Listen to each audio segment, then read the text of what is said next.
Hello दोस्तों, आप सभी का स्वागत है आपके अपने YouTube चैनल एग्जाम नॉलेज। तो चलिए फिर आज हम शुरुआत करते हैं। जैसे कि आज हम बात करेंगे, आज का टॉपिक है यानी करंट अफेयर 2026 यानी कि 28 मई 2026 का करंट अफेयर। ठीक है, तो बात करते हैं हम। जैसे कि सबसे पहले हम देखते हैं कि जो हमारा नासा है उसने एक अपना जो एक मिशन जो है वो एक मिशन पूरा मतलब कंप्लीट करने का पूरा प्रयास जो है वो कर लिया है। तो जैसे कि नासा ने क्या किया कि मून बेस जो है, मून बेस 2032 तक चंद्रमा पर भेजे जाएंगे, यानी कि हॉपिंग ड्रोन और रोबोटिक लैंडर्स जो होंगे वो क्या है लैंड करेंगे। ठीक है, तो हम देखते हैं कि इसका जो एक मून बेस 2032 का जो एक मिशन नासा तैयार कर रहा है उसका क्या तात्पर्य, उसका उद्देश्य क्या है। ठीक है, तो जैसे कि बात करते हैं कि अभी देखते हैं कि नासा ने क्या किया कि एक मून बेस जो है वो 2032 तक एक चंद्रमा पर भेजा जाएगा, जिससे क्या होगा कि हैपिंग ड्रोन्स और रोबोटिक यहाँ क्या होगा लैंडर्स होगा। ठीक है, तो जैसे कि हम बात करते हैं जैसे कि अमेरिकी अंतरिक्ष एजेंसी जो है वो नासा है। ठीक है, यानी कि अमेरिकी जो अंतरिक्ष एजेंसी है क्या है वो नासा है। ठीक है, एक मिनट। तो उसने क्या किया कि अमेरिका ने 2032 तक करीब 2 लाख करोड़ की लागत से चंद्रमा पर एक शहर बनाने की जो वो योजना का क्या है खुलासा किया है।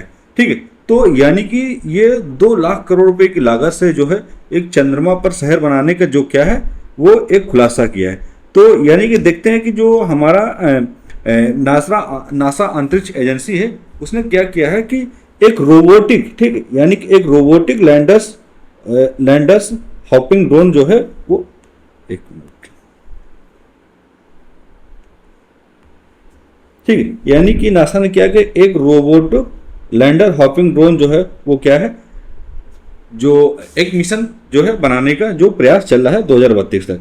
तो इसने क्या कि इन्हें क्या किया है कि जैसे वाहनों का जो वितरण होता है, ठीक, वाहनों का जो वितरण किया गया है इन्हीं के नासा और अमेरिकी मून बेस निर्माण योजनाओं के तहत क्या है कि चंद्रमा पर भेजे जाने का जो है वो क्या है लक्ष्य जो रखती है।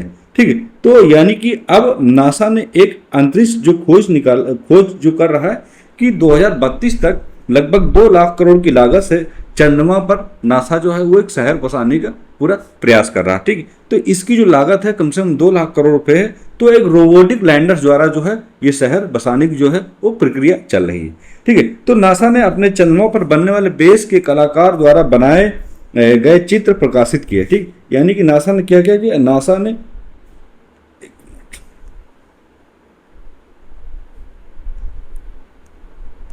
ठीक, तो नासा ने चंद्रमा पर बनने वाले बेस के कलाकार द्वारा बनाए गए चित्र जो है वो क्या है प्रकाशित किए। ठीक, ये जो चित्र है क्या है नासा ने ये चित्र जो है ये प्रकाशित किया। ठीक है, ये चित्र है तो इससे क्या है प्रकाशित किया है। तो एक रोबोटिक लैंडर्स द्वारा जो है वो 2032 तक क्या है कि नासा जो है एक शहर बनाने का जो कोशिश कर रहा है चंद्रमा पर। ठीक है, तो इसमें क्या है कि इसमें जो सुविधाएं की अगर हम बात करते हैं क्या क्या सुविधाएं रहेंगी। ठीक, तो सुविधाएं अगर हम देखें तो इसमें जो सुविधाएं होंगी जैसे कि आवास, बिजली प्रणाली और रोवर जो है वो शामिल होंगे। ठीक, क्या क्या शामिल होगा वो आवास, बिजली प्रणाली और जो रोवर है वो शामिल होंगे।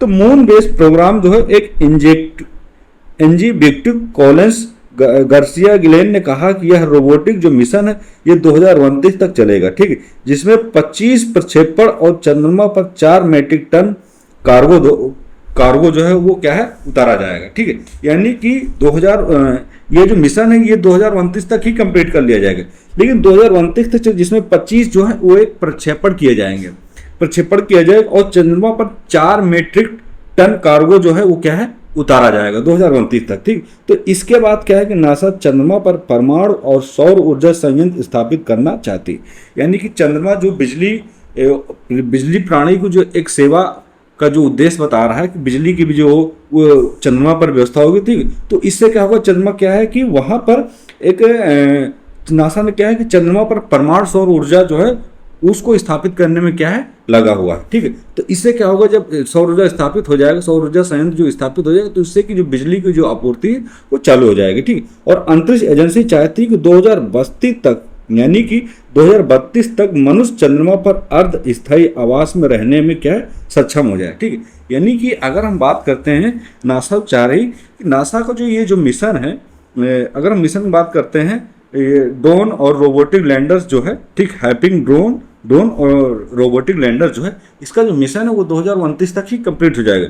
लेकिन अगर मनुष्य की बात करते हैं तो मनुष्य जो है वो 2032 तक एक अर्ध अस्थायी आवास में रहने में जो है वो सक्षम है। तो उसके लिए क्या कर रहा है कि 2029 तक रोबोटिक मिशन जो है, जिसमें 25 प्रक्षेपण और 4 मीट्रिक टन कार्गो जो है वो उतारा जाएगा, ठीक है। तो इसके बाद जब ये जो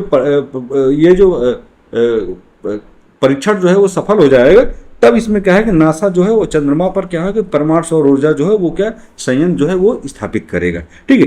तो ये हमारा जो आज का जो न्यूज का जो एक इम्पोर्टेंट टॉपिक था वो हमने आपसे शेयर किया, ठीक है। अब हम बढ़ते हैं, हमारा जो है एमसीक्यू बेस जो हमारा क्वेश्चन है, ठीक है, तो उसकी हम बात करते हैं, ठीक है।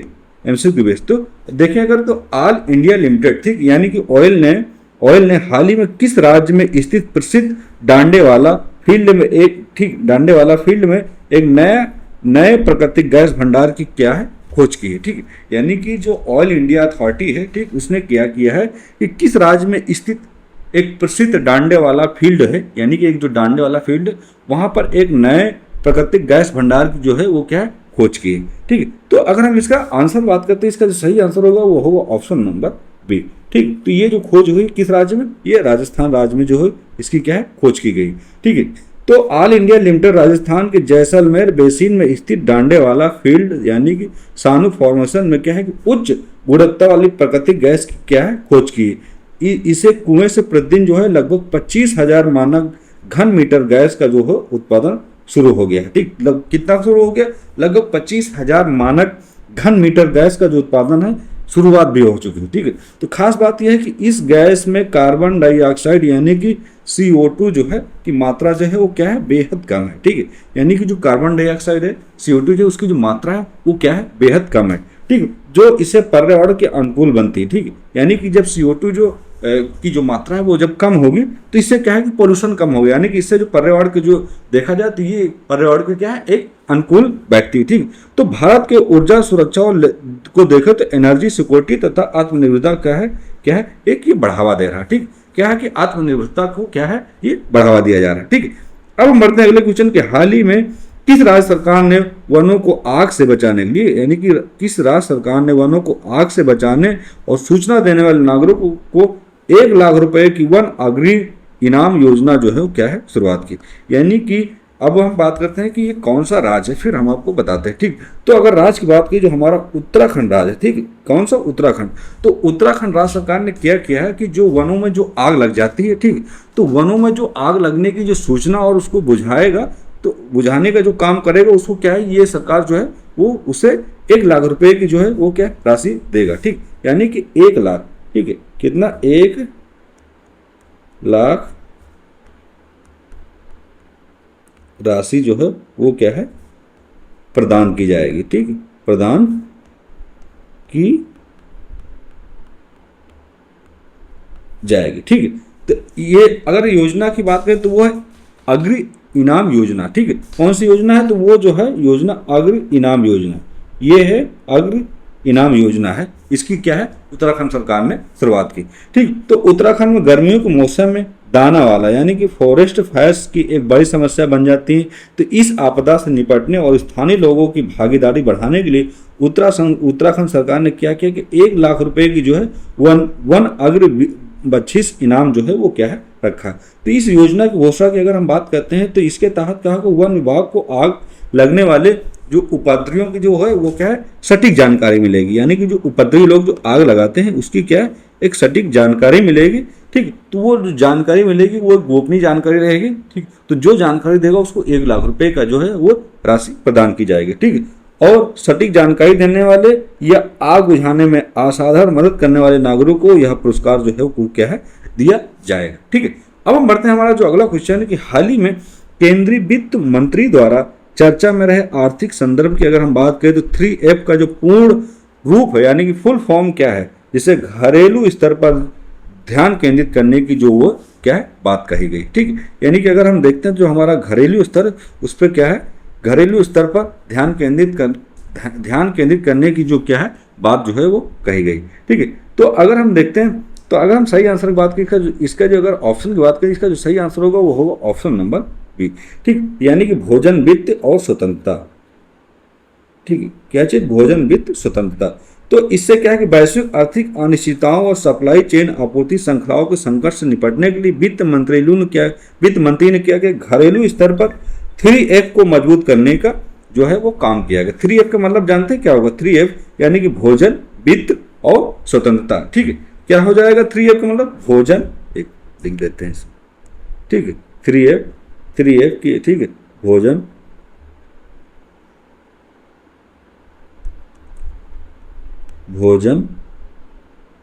ठीक है, नंबर 2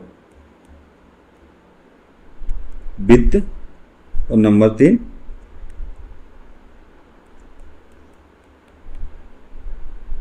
स्वतंत्रता। तो ये हमारा क्या हो गया? ठीक, ये हमारा हो गया, क्या हो गया? ये हो गया 3F। ठीक है, 3F, ये हो गया हमारा 3F। ठीक, तो अगर हम देखें ये हमारा 3F यहाँ पे दे रखे हैं। ठीक, ये हमारा जो है 3F दे रखे हैं। ठीक है, तो अब जैसे देखें तो अगर बात करते हैं जिससे कि फ्यूल, ठीक है, तो कच्चा तेल और ईंधन की क्या होगी? निरंतर जो हो कि आपूर्ति होगी। ठीक, फर्टिलाइजर की बात करें तो किसी उत्पादन को बनाए रखने के लिए खादों की क्या है? उपलब्धता जो है बढ़ेगी। ठीक है, अब फॉरेक्स यानी कि भारतीय रुपये को स्थिर रखने के लिए मौजूद विदेशी मुद्रा भंडार को फॉरेन एक्सचेंज रिवर्स में क्या है? कन्वर्ट किया जाएगा। ठीक है, तो ये जो हमारे 3F को मजबूत करने में क्या है? एक जोर दिया जा रहा है। ठीक है, तो अगर देखते हैं कि अब हमारा जो नेक्स्ट क्वेश्चन है कि वन जीव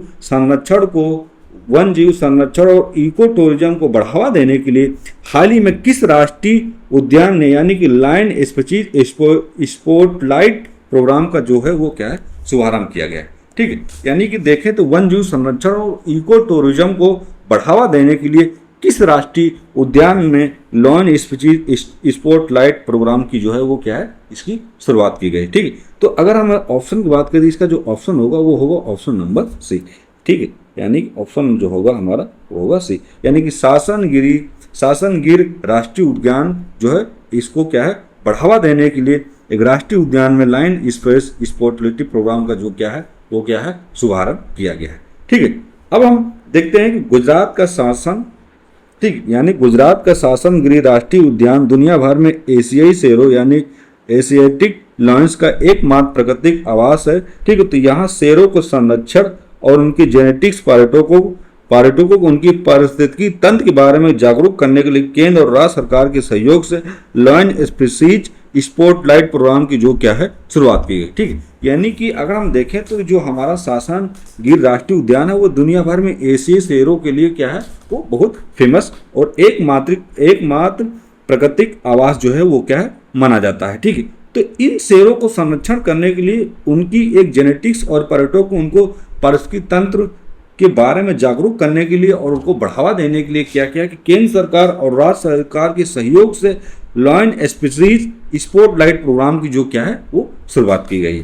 ठीक है, अब हम बढ़ते हैं हमारा जो अगला क्वेश्चन है कि आधुनिक कारपोरेट प्रबंधन। ठीक, कौन सा आधुनिक कारपोरेट प्रबंधन जो है कि इस सिद्धांतों पर आधारित है? चर्चा में रही पुस्तक कौन सी? Better never. ठीक, बेटर नेवर स्टॉप्स। कौन सी? बेटर नेवर स्टॉप की जो लेखक हैं वो कौन है? ठीक है, यानी कि आधुनिक कारपोरेट प्रबंधन के सिद्धांतों पर जो हमारी पुस्तक थी बेटर नेवर स्टॉप्स। ठीक, तो इसके लेखक कौन थे? ठीक, तो इसके लेखक के बारे में पूछा जा रहा है। तो अगर हम इसके लेखक की बात करें तो जिसका जो लेखक होगा वो होगा ऑप्शन नंबर सी।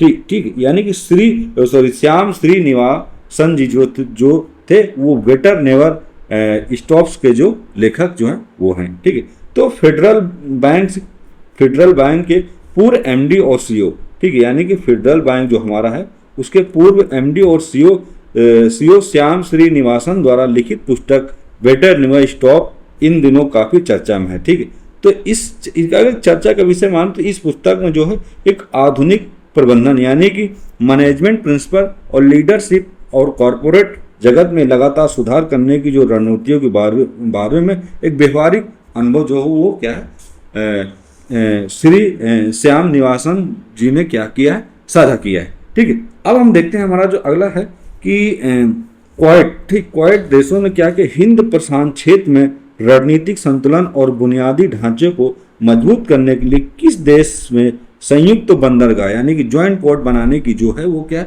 घोषणा की है। ठीक, यानी क्वाड देशों की अगर हम बात करें तो देशों ने हिंद प्रशांत क्षेत्र में एक रणनीतिक संतुलन और बुनियादी ढांचे को मजबूत करने के लिए किस देश में संयुक्त बंदरगाह यानी ज्वाइंट पोर्ट बनाने की जो क्या है घोषणा की गई है। ठीक है, तो अगर हम देखें इसकी अगर आंसर की बात करें तो इसका जो सही आंसर होगा वो होगा ऑप्शन नंबर जो होगा वो होगा बी। ठीक, यानी कि फिजी देश के साथ क्या है संयुक्त बंदरगाह संयुक्त बंदरगाह बनाने की जो क्या है वो घोषणा की। ठीक, तो भारत क्वाड की बात करें यानी कि भारत, अमेरिका और जापान और ऑस्ट्रेलिया। ठीक, ये 4 देश कौन से? भारत, अमेरिका, जापान और ऑस्ट्रेलिया। एक सामूहिक बैठक के फैसले के अनुसार उन्होंने क्या किया कि प्रशांत महासागरीय द्वीपी, तो वहाँ पे फिजी में एक संयुक्त बंदरगाह का निर्माण किया जाएगा। इसके साथ ही द्वीपी देशों में क्या होगा कि बिजली संकट को दूर करने के लिए इंडो पैसिफिक एनर्जी सिक्योरिटी पहल भी क्या है इसकी शुरुआत की है, जो इस क्षेत्र में चीनी प्रभुत्व को संतुलन करने की जो है वो दिशा में एक बड़ा जो है कदम होगा। ठीक है, यानी चीनी का जो प्रभुत्व का जो संतुलन है उसको कम करने और एक बड़ा कदम कामयाब होने में क्या है सफलता मिलेगी। ठीक है, अब हम बढ़ते हैं हमारा जो अगला क्वेश्चन, किस राज्य सरकार ने हाल ही में सरकारी विभागों, ठीक है, यानी कि सरकारी विभागों और लोक सेवाओं में पारदर्शिता लाने के लिए प्रोजेक्ट जीरो यानी कि प्रोजेक्ट जीरो नामक भ्रष्टाचार विरोधी जो है वो क्या है अभियान की क्या है शुरुआत की।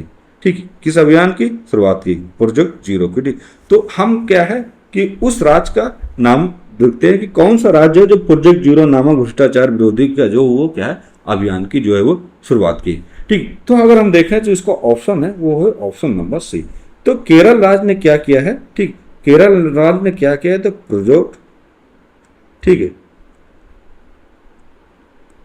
प्रोजेक्ट जीरो की क्या है अभियान, ठीक, अभियान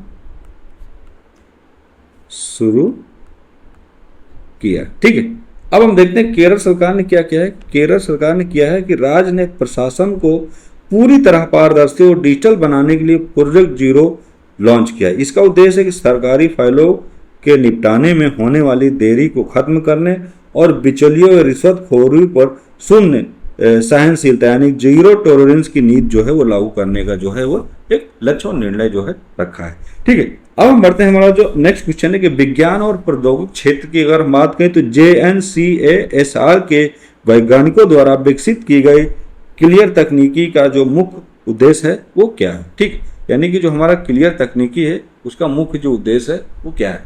ठीक है, तो हम देखते हैं अगर ऑप्शन की बात करते हैं इसका जो ऑप्शन होगा वो होगा ऑप्शन नंबर जो होगा वो होगा ए। ठीक, यानी कि एडवांस प्रोटीन इमेजिंग क्या होगा? उन्नत प्रोटीन इमेजिंग जो है वो एक मुख्य उद्देश्य माना जाता है। ठीक, तो Jawaharlal Nehru centre for advanced scientific research कौन सा? अगर JNCASR की बात करें तो वो होगा Jawaharlal Nehru centre for advanced scientific research के भारतीय वैज्ञानिकों ने क्लियर तकनीकी विकसित की है। यह तकनीकी नैनो लेवल पर मानव शरीर के भीतर प्रोटीन की गतिविधियों की हाई प्रोसेसिंग की तस्वीरें इमेजिंग जो है वो ले सकती है। इससे क्या हो कैंसर, अल्जाइमर जैसी जटिल बीमारियों के इलाज और उनकी शुरुआती लक्षणों को समझने में डॉक्टरों की एक जो है वो बड़ी मदद मिलेगी। ठीक है, तो हम क्या है कि एडवांस प्रोटीन इमेजिंग जो है, ठीक है, वो एक विज्ञान, ये साइंस का क्वेश्चन है। ठीक है, जो अगर आप UPPCS, ठीक है, UPPCS और UPSC, ठीक है, तैयारी करते हो तो वो उसमें क्या है ऐसे क्वेश्चन जो है बहुत ज़्यादा आते हैं विज्ञान और प्रौद्योगिक, ठीक, यानी कि साइंस के। ठीक, तो ये जो हमारा है एक प्रौद्योगिक क्षेत्र में वैज्ञानिकों द्वारा विकसित की गई एक मुख्य तकनीकी है। ठीक, तो इसका उद्देश्य हमने बता दिया, इसका जो उद्देश्य है वो है इससे एक जो है इसके अंदर मानव शरीर जो भीतर एक प्रोटीन है, तो प्रोटीन की जो गतिविधियां हैं उन हाई गतिविधियों प्रोसीजन के तस्वीरें जो है वो इमेजिंग ले सकते हैं। ठीक, इससे क्या होगा जैसे कैंसर, अल्जाइमर और भी जो बड़ी खतरनाक बीमारी हैं, ठीक, तो उनके इलाज, उनकी यानी कि शुरुआती लक्षणों और इनको जो लक्षण और इनको समझने में क्या है डॉक्टरों को क्या है आसानी मिलेगी। ठीक है, अब हम बढ़ते हैं नेक्स्ट हमारा जो क्वेश्चन है कि गोदावरी नदी को प्रदूषण मुक्त करने और उसकी स्वच्छता सुनिश्चित करने के लिए राज्य ने 100 करोड़ रुपए के फंड के साथ एक विशेष टास्क फोर्स का जो है वो क्या है गठन किया है। ठीक है, यानी कि जो हमारी जो गोदावरी नदी है, ठीक, उसको प्रदूषण मुक्त करने के लिए राज्य सरकार ने कितना 100 करोड़ रुपए के फंड के साथ एक विशेष टास्क फोर्स की जो है वो क्या है, एक गठन किया है। ठीक, ठीक। तो अगर हम प्रदेश की बात करें, जो वो प्रदेश है वो है आंध्र प्रदेश। ठीक, यानी आंध्र प्रदेश ने, ठीक, आंध्र प्रदेश ने 100 करोड़ रुपए, ठीक, 100 करोड़ की लागत से, ठीक है, यानी कि 100 करोड़ रुपए के फंड के साथ जो है वो एक, ठीक, अभियान की शुरुआत की। ठीक, अभियान की क्या है, शुरुआत की। तो आंध्र प्रदेश सरकार ने आगामी गोदावरी पुष्करम धार्मिक मेला के आयोजन से पहले नदी की सफाई के लिए 100 करोड़ आवंटित किए गए। इसके तहत नदी घाटी की 6 संवेदनशील जिलों में फैक्ट्रियों के कचरों को रोकने के लिए STP सीवेज ट्रीटमेंट प्लान लगाए जाएंगे। ठीक, कौन से?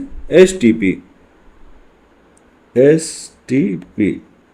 ठीक, STP सीवेज ट्रीटमेंट प्लान, ठीक है, सीवेज ट्रीटमेंट प्लान लगाए जाएंगे। नदी के किनारों पर सिंगल यूज प्लास्टिक पर 1 साल का जो है वो पूर्ण प्रतिबंध लगाया जाएगा। यानी कि जो सिंगल यूज प्लास्टिक है वो नदी के किनारे ले जाना पूर्ण रूप से प्रतिबंध रहेगा। ठीक है।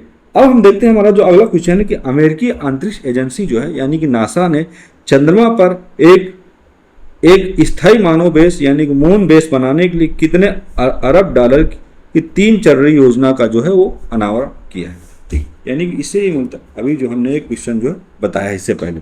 ठीक है, तो अगर हम देखें तो इसका जो सही आंसर की अगर हम बात करें तो इसमें जो ऑप्शन नंबर सी है हमारा, ठीक है, सी, यानी कि 20 अरब डॉलर की जो है वो अमेरिकी अंतरिक्ष नासा ने क्या कि चंद्रमा पर एक स्थायी मानव बेस बनाने के लिए 20 अरब डॉलर की 3 चरणीय योजना का जो है वो क्या है, अनावरण किया है। तो नासा ने अपने आर्टेमिस मिशन को आगे बढ़ाते हुए चंद्रमा की सतह पर स्थायी कैंप स्थापित करने के लिए 20 अरब यानी कि 23 फेस प्लान की घोषणा की। इस 3 चरणीय योजना के तहत पहले मानव रहित इंफ्रास्ट्रक्चर रोवर्स भेजे जाएंगे, ठीक है, यानी कि रोबोटिक तौर पर, तो रोबोटिक माइनिंग टूल्स, और अंत में क्या है, अंतरिक्ष यात्रियों के रहने के लिए टिकाऊ हैबिटेट्स का जो है वो क्या है वहाँ पर निर्माण किया जाएगा। ठीक है, तो अब हम देखते हैं कि अब हम बात करते हैं हमारा जो और जो हमारा जो लेटेस्ट जो है जो चर्चा का विषय बना हुआ है करंट में, तो ऐसे भी क्वेश्चन बहुत आते हैं। तो मेकेदातु बांध जो हमारा है, मेकेदातु बांध, तो ये जो परियोजना है ये कावेरी नदी पर प्रस्थित है, जिसे लेकर कर्नाटक सरकार और तमिलनाडु के बीच क्या है, एक विवाद चल रहा है। ठीक, तो ये चर्चा का विषय बना हुआ। ठीक, तो ये चीज आपको एक मेकेदातु बांध जो विवाद है ये कावेरी नदी पर क्या है, प्रस्तावित है, और कर्नाटक और तमिलनाडु के बीच जो है ये क्या है, विवाद चल रहा है। ठीक, अब हम बात करते हैं जैसे कि हमारा जो है अटल पेंशन योजना। ठीक, तो इस योजना को ग्रामीण क्षेत्र तक पहुंचाने में कर्नाटक विकास ग्रामीण बैंक ने राष्ट्रीय स्तर पर क्या है, एक सर्वश्रेष्ठ जो क्या है परिवर्तन किया है। ठीक है, क्या है, सर्वश्रेष्ठ जो है वो परिवर्तन किया है। तो फाइनली आज का जो हमारा करंट का टॉपिक था, ठीक, यानी कि 28 मई का जो हमारा करंट था वो फाइनली कंप्लीट हुआ। तो प्लीज़ आप लोग इस क्लास को लाइक करें, सब्सक्राइब करें, अपने दोस्तों को शेयर करें, कमेंट करें। फिर हम मिलेंगे अगली क्लास के साथ। जय हिंद, जय भारत।